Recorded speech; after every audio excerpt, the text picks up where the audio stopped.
2 hari yang lalu ya, di hari Di Selasa Selasa itu itu serentak di serentak di 34 34 provinsi provinsi itu itu mengadakan mengadakan seminar. seminar.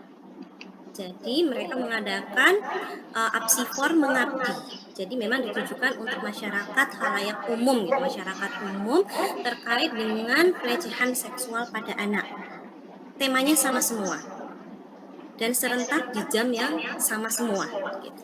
Cuma perbedaannya pada Perbedaannya pada waktu waktu WIB, WIB, WITA WITA seperti itu seperti ya. itu ya. Dan ini Dan juga ini juga menjawab menjawab pertanyaan dari pertanyaan dari Ricky ya Ricky ya terkait dengan terkait dengan peran peran dari dari psikologi psikologi forensik forensik untuk untuk ranahnya ranahnya juga juga pada pada preventif dan preventif juga dan juga pada pada kuratif salah kuratif salah satunya satunya. seperti itu. Seperti Nah, itu. Nah, preventifnya preventifnya dengan dengan memperkenalkan kemarin juga kemarin juga mempromosikan ya mempromosikan dalam ya dalam seminarnya seminarnya mempromosikan mempromosikan tentang tentang saat saat ini ini sudah di sudah di pengadilan juga pengadilan sudah juga sudah pengadilan ramah pengadilan anak anak gitu. gitu. Jadi untuk Jadi untuk kasus-kasus kasus-kasus anak kalau anak dulu kalau dulu mungkin pihak mungkin pihak pengadilan kurang pengadilan mempertimbangkan keterangan dari anak anak tersebut. Kalau saat tersebut. ini Kalau saat pengadilan ini sudah pengadilan lebih lebih mempertimbangkan mempertimbangkan kehadiran anak kehadiran anak tersebut, tersebut, terus terus bagaimana bagaimana kehadiran kehadiran dari dari tersangka tersangka atau atau pelaku di pelaku dalam di dalam pengadilan dan pengadilan dan bagaimana bagaimana cara cara pihak pihak pengadilan pengadilan dalam dalam menggali menggali data data dari dari keterangan dari keterangan dari yang yang bersangkutan bersangkutan. gitu sehingga uh, terkesan bahwa Terkesan bahwa pengadilan ini bukan pengadilan bukan sesuatu yang sesuatu yang menakutkan menakutkan bagi bagi anak-anak kayak anak-anak gitu. kayak gitu. Salah Salah satunya satunya seperti seperti itu itu dan dan yang yang lainnya lainnya juga juga bukan bukan mempromosikan ya, mempromosikan ya, tapi tapi lebih lebih pada pada mengedukasi mengedukasi masyarakat masyarakat terkait dengan terkait dengan pelecehan seksual pada pelecehan anak seksual pada karena anak. terkadang gitu ya, Terkadang gitu terkadang ya, ini terkadang pelakunya pelakunya khususnya ini khususnya ini belum belum tentu tentu orang yang orang tidak yang tidak dikenal, malah dikenal. Malah biasanya biasanya umumnya ini malah umumnya ini orang-orang malah yang orang-orang yang dikenal oleh dikenal oleh anak anak tersebut. tersebut. Bisa dari keluarga, bisa Bisa dari dari pacar, pacar, dan terkadang dan anak terkadang kurang anak memahami kurang bahwa apa memahami yang dia bahwa apa alami yang ini dialami ini adalah adalah pelecehan pelecehan seksual. seksual. Seperti itu dan mendorong bagi keluarga dari korban untuk bisa loh melapor kayak gitu. Jangan segan untuk melapor karena terkadang keluarga ini kan memiliki banyak pertimbangan ya. Salah satunya mempertimbangkan aspek kekeluargaan kayak gitu. Masa sih kakeknya gitu ya, ayahnya dia harus dia laporkan gitu terkait dengan pelecehan seksual pada anaknya dia kayak gitu. Nah, itu kan menjadi permasalahan psikologis tersendiri ya bagi ibunya. Satu sisi dia menyaksikan anaknya dilecehkan oleh ayahnya, satu sisi dia juga memahami perannya sebagai seorang ibu gitu bahwa tentunya ada perasaan tidak terima nih ketika anaknya juga dilecehkan. Seperti itu. Ya. Dan juga menjelaskan bagaimana kenapa sih dinamika ya, kenapa kok korban-korban ini khususnya pada anak ini kenapa kok mereka lebih banyak diem daripada menceritakan pengalamannya mereka gitu dan bagaimana peran dari saksi ahli dan juga pendamping ini berbeda dalam persidangan. Seperti itu. Jadi kalau terkait dengan kompetensi sebenarnya Apsifor ini rutin gitu ya mengadakan seminar-seminar baik untuk anggotanya maupun seminar yang ditujukan untuk masyarakat secara umum. Kalau Bu Reni ini biasanya setiap bulan di hari Jumat tertentu itu dia ada kayak gitu kegiatannya. Terus selanjutnya juga ada pelatihan-pelatihan. Jadi bukan hanya sekedar seminar, tapi juga ada pelatihan. Ya, nah kalau dalam persidangan memang berbeda dengan peran. Jadi kita harus memisahkan peran kita sebagai psikolog klinis dengan psikolog forensik. Ya, kalau psikolog klinis klien kita adalah individu. Sedangkan peran kita dalam psikolog forensik ini biasanya klien kita bukan individu, tapi klien kita adalah pihak pengadilan. Sehingga kita perlu untuk menjelaskan ke usernya. Usernya siapa? Ya pihak pengadilan. Sebatas dengan apa yang mereka perlukan. Kalau dalam pemeriksaan psikologis individu, laporannya ini biasanya mendetail sekali tentang dinamika psikologisnya. Tapi itu nggak boleh dalam dalam kasus psikolog forensik gitu ya. Tidak harus yang sangat mendetail sekali kayak gitu. Tapi kita memilah sesuai dengan kebutuhan dari pihak user. Gitu ya. Itu salah satu peran dari psikologi forensik. Dan tentunya mereka juga mumpuni ya, yang namanya saksi ahli itu nggak boleh sembarangan juga gitu. Mereka setidaknya pernah sudah berkompeten gitu di bidang tersebut dan pernah juga melakukan menjadi saksi ahli di persidangan sebelumnya atau setidaknya pernah menangani kasus-kasus yang serupa. Seperti itu. Baik, silahkan menanggapi pertanyaan dari Ricky yang belum ya. Silahkan.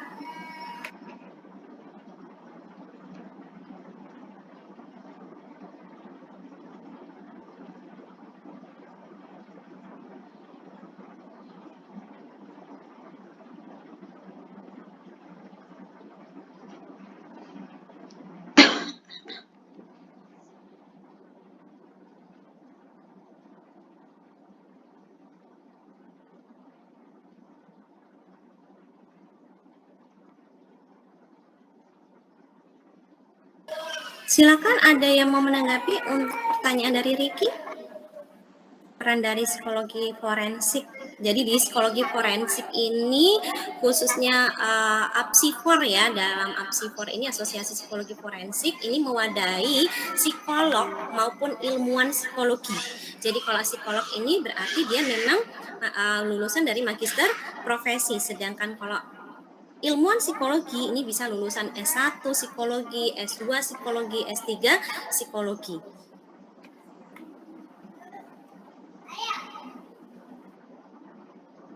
Silakan.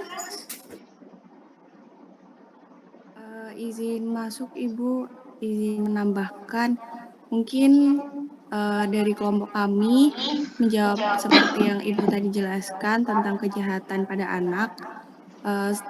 Sudah dijelaskan oleh Kepala Bidang Pemantauan dan Kajian Lembaga Perlindungan Anak, yaitu Bapak Reza Indragiri Amril, bahwa menyoroti maraknya tindak kejahatan di tengah pandemi global COVID ini, mulai dari kejahatan kepada anak-anak yang berada di rumah dan kejahatan melalui daring seperti itu. Sebagai psikolog forensik, beliau menerapkan kebijakan physical distancing ini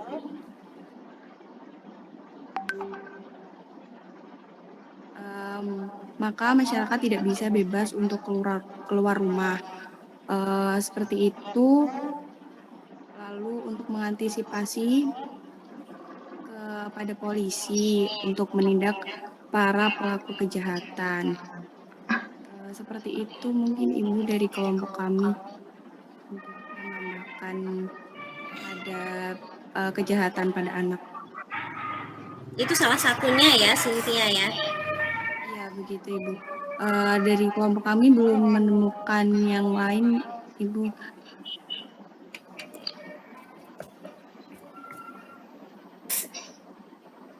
Itu Ricky, mungkin perannya juga selain melakukan penanganan-penanganan dan juga langkah-langkah preventif, juga salah satunya adalah melakukan penelitian-penelitian ya, kajian gitu terkait dengan misalnya tadi, oh ternyata kenapa kok mengambil tema mengabdinya APSIFOR ini adalah pelecehan seksual pada anak gitu, karena dari hasil penelitian, dari data-data yang dihimpun gitu, ternyata kasus pelecehan seksual pada anak ini malah semakin meningkat dan bukan hanya terjadi secara nyata di kehidupan gitu, tapi juga sekarang sudah melalui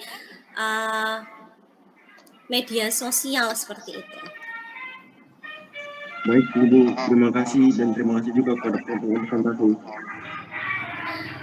Baik, silakan. Terima kasih semua yang bertanya. Silakan buat yang belum.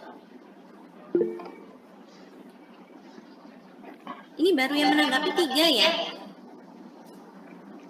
Oke, silakan. Permisi Bu, saya izin bertanya. Baik, terima kasih waktunya. Saya perwakilan dari kelompok 2. Saya Diaul. Saya izin bertanya. Kan tadi sudah dijelaskan tentang psikologi forensik, tentang definisi, kemudian teknik investigasi kriminal dan sebagainya. Nah, itu untuk perbedaan dari psikologi forensik dengan psikologi kriminal itu apa ya? Terima kasih. Diaul, perwakilan dari kelompok mana tadi? Kelompok 2, Bu. Oke, baik. Terima kasih Diaul pertanyaannya.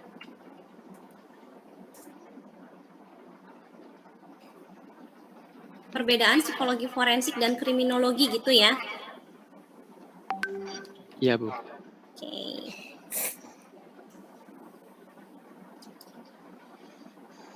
Oke.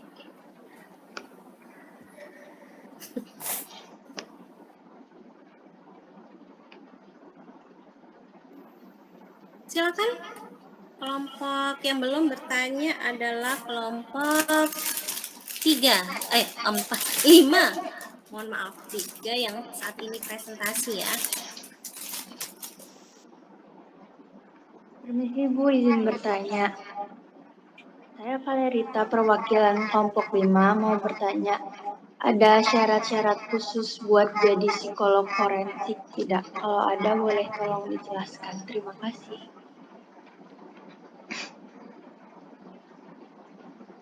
Baik, terima kasih. Terima kasih Valerita.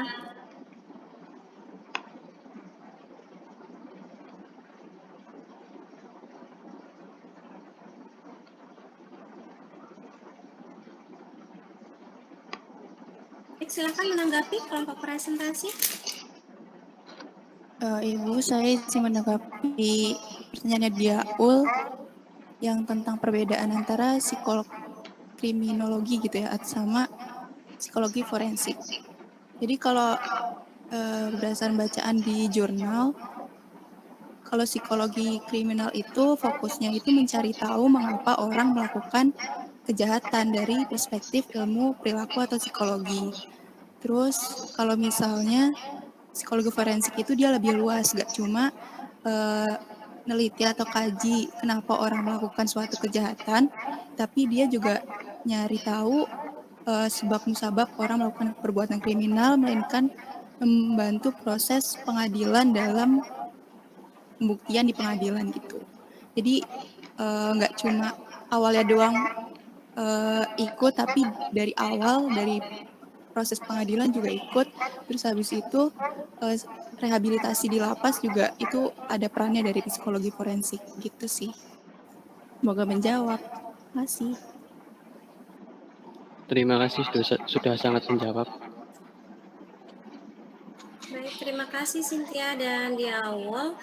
Silakan untuk yang lainnya ya menanggapi ya. Di sini masih ada Septina, terus Syamsul dan Ufik yang belum memberikan tanggapan. Silakan. Ibu, tadi saya sudah memberikan tanggapan atas pertanyaan Novianti. Oh ya, Septina sudah. Maaf ya.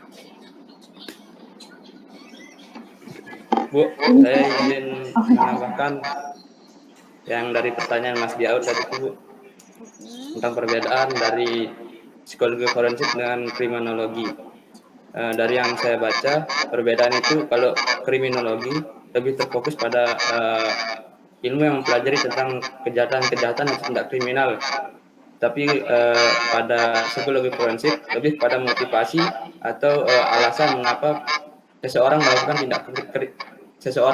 tindak kriminal tersebut, Bu. Seperti itu, Bu. Baik, terima kasih atas tanggapannya lagi. Baik, terima kasih untuk tanggapannya Syamsul ya ini ya. Iya, Bu.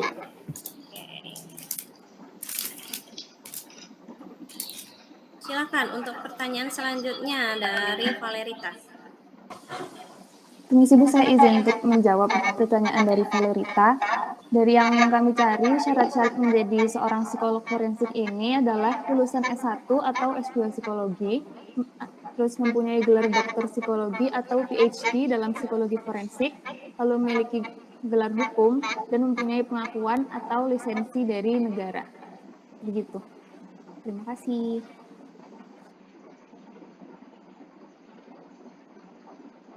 Terima kasih atas jawabannya.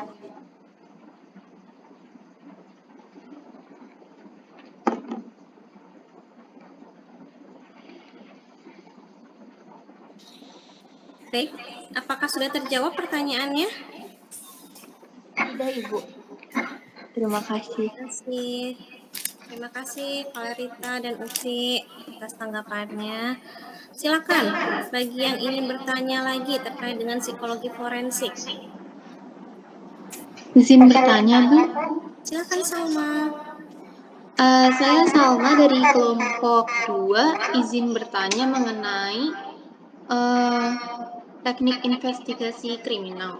Itu di situ dituliskan hipnosis sebagai salah satu teknik investigasi kriminal. Itu hipnosis itu bukannya masuk ke pseudoscience ya? Itu apakah ada teknik atau alat ukurnya tersendiri apabila digunakan dalam teknik investigasi kriminal gitu? Terima kasih. Baik, terima kasih pertanyaannya Salma. Ada lagi yang ingin bertanya?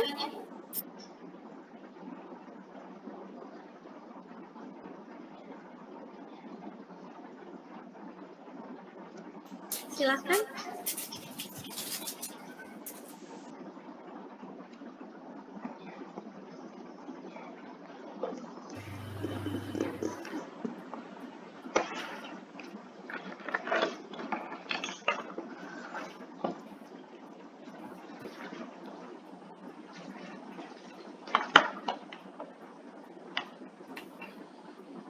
Jika tidak ada, silakan untuk menanggapi pertanyaan dari Salma.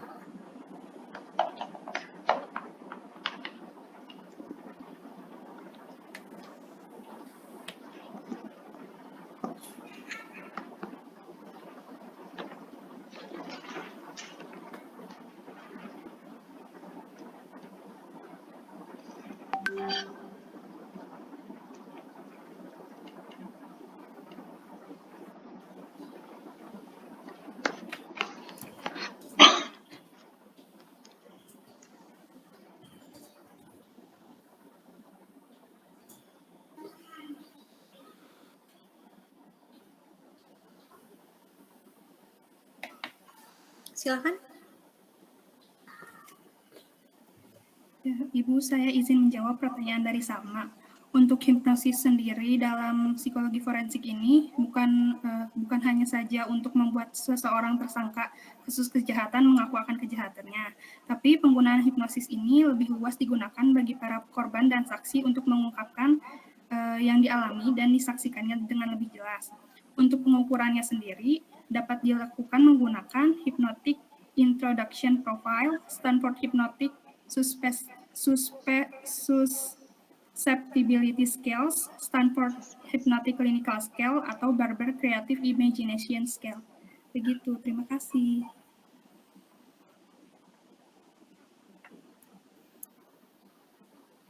Bagaimana? Apakah menjawab pertanyaannya, Salma? Baik, sudah terjawab. Terima kasih.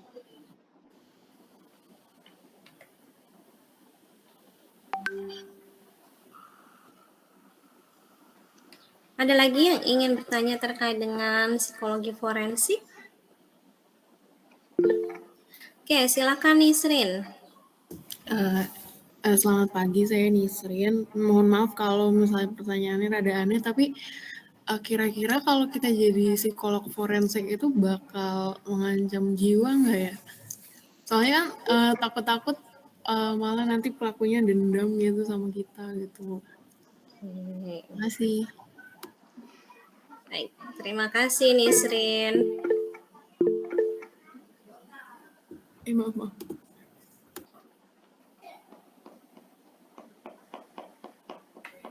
Baik, silakan ditanggapi. ada ketakutan gitu ya, nanti kalau misalnya jadi psikologi forensik, misalnya menjadi saksi ahli di situ, atau memberikan penilaian, ada nggak sih kemungkinan gitu, khususnya pada saksi ahli ya